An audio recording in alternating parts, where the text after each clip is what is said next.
Alright, so Solak is out tomorrow. It is out tomorrow officially, and I'm looking forward to it. The hype is starting to build for me personally. However, at the same time, I'm not getting overhyped for this.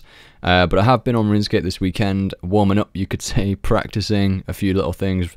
I mean, I don't know what we're doing here on screen, but me and my mate XJ, it was pretty late. We were just chilling, deciding to play around with Bladed Dive for some random reason. But it's funny the amount of things you can do with Bladed Dive, and like I said, I will repeat, there is going to be a mechanic in Solak where if you do a mechanic correctly, it will reset your Bladed Dive, so it may come in handy.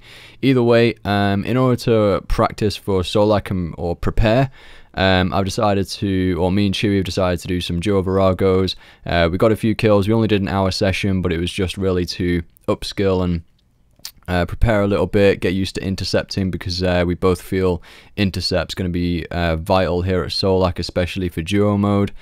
So we're both going to be rocking Ancients tomorrow, and we're both going to be going with a magic setup.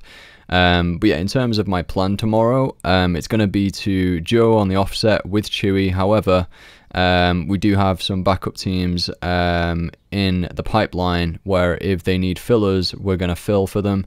And so that'll be pretty good, because I personally would like to go in on a 7-man to get the gist and feel of the fight. However, at the same time, it is a lot easier and more accessible just to duo it. Me and Chewy can literally jump straight in as soon as we're ready to go, and there is less faffing around and less waiting for people. So that is a perk of it. However, the team that we may be filling in are very sufficient PVMers, very good bunch of people and really cool guys, so we'd have no issues. So if they do need the fillers, we'll be filling in.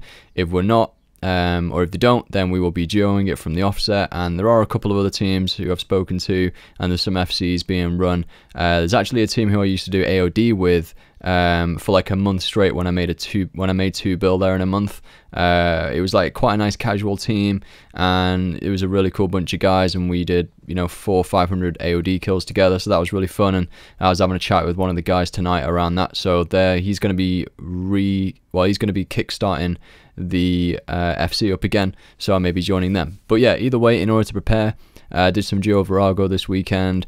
Overall, just sort of trying to upskill with the tanking. I decided to base tank at duo Vorago because my plan is to tank at Solak. That is the plan right now anyway. I have almost full Acto, and later on in this video you'll see some raid footage of me trying to get that last piece of Acto, which is the Acto chest plate or chest body. But I think I'll be fine with the 4-set piece that I have.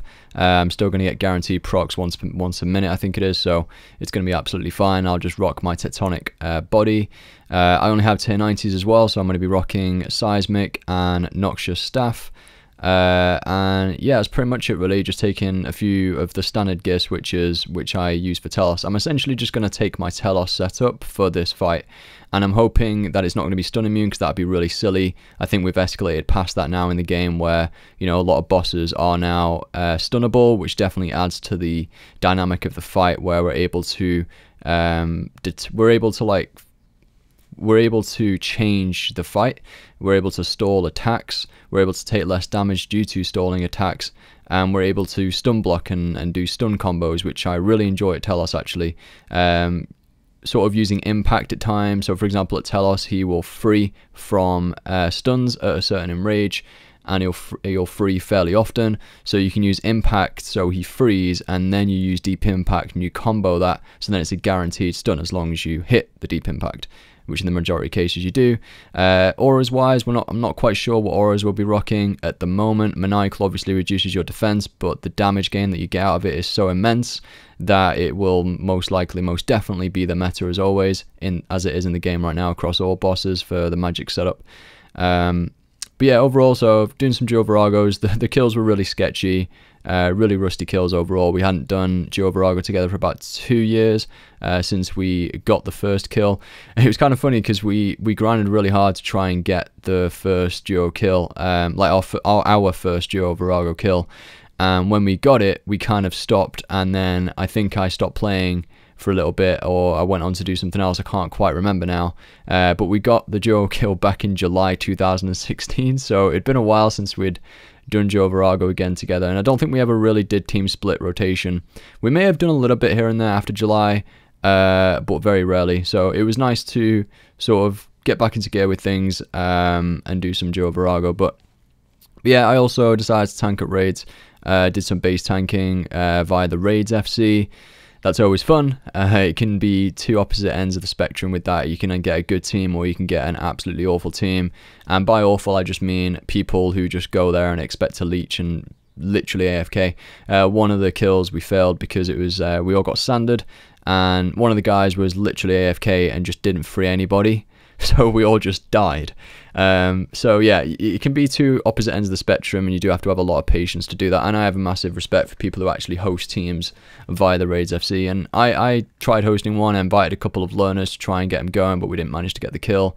But then I joined a couple of others after that, and it went fine. So yeah, it's just about approaching it right, really, with those FCs. I know there's a lot of FCs going to be set up for Solak, so look out for those if you are struggling to find teams. But at the beginning, you know, those FCs aren't going to be up and running properly at the beginning. They'll probably wait until they see a few teams get kills via live streams or YouTube videos, etc. And then once those sort of like permanent teams start getting kills and things like that, then it'll gradually move over to FC kills eventually once some mechanics get out there into the world.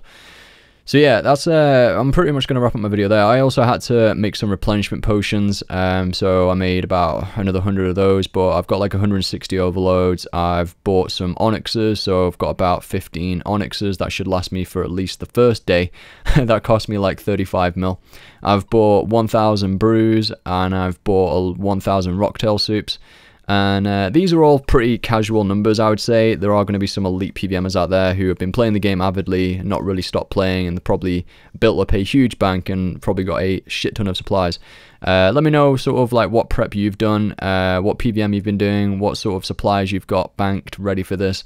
Also, I'm probably going to be rocking the books, the God books, in particular the Sarah book for single target damage, because we're going to be getting used to mechanics. I'm not sure how long we're going to get to like really DPS through a full rotation or anything where the superior scrimshaws come into their element.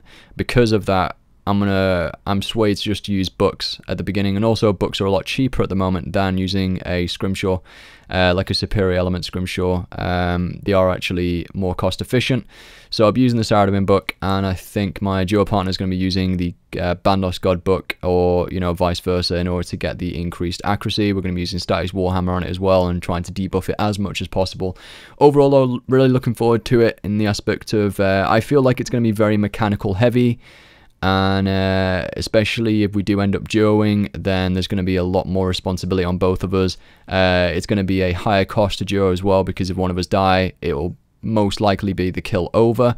I do hope though there isn't mechanics in the fight that restrict you from finishing it off as a solo, because I think it'd be pretty awesome if you're like literally a minute off completing the fight, right near the end, your duo partner dies, but then you can still follow it on through with like an epic finish solo, which I think would be great. So hopefully they haven't restricted it like with Araxor, for example, where you can get cocooned and then there's literally no way out of that. But yeah, thank you very much guys for watching today's video. Just going through the preparations that I've done briefly this weekend for Solak. And also I have been doing Telos here and there, by the way. I am 976% enraged now or something like that, so I did a bit of that, but I can't get a 900 plus enrage kill at the moment because I haven't been consistently up with it. But I sure if I really enjoy Solak, then I'll probably run some Telos kills again and try and push up to 999s if I enjoy Solak. So fingers crossed guys, it's going to be an awesome boss. We've waited a long time for this, and let's hope it's good. I'll see you tomorrow. I'll be live streaming, and good luck on the kills. I want to like do it on this one here, like now, and go in. All right, move, character, move. Well, I'm stuck. What the fuck? What was that? You stunned me. Completely counterproductive. What the hell? I couldn't even build a dren, mate. I've got no dren. Oh Jesus, man.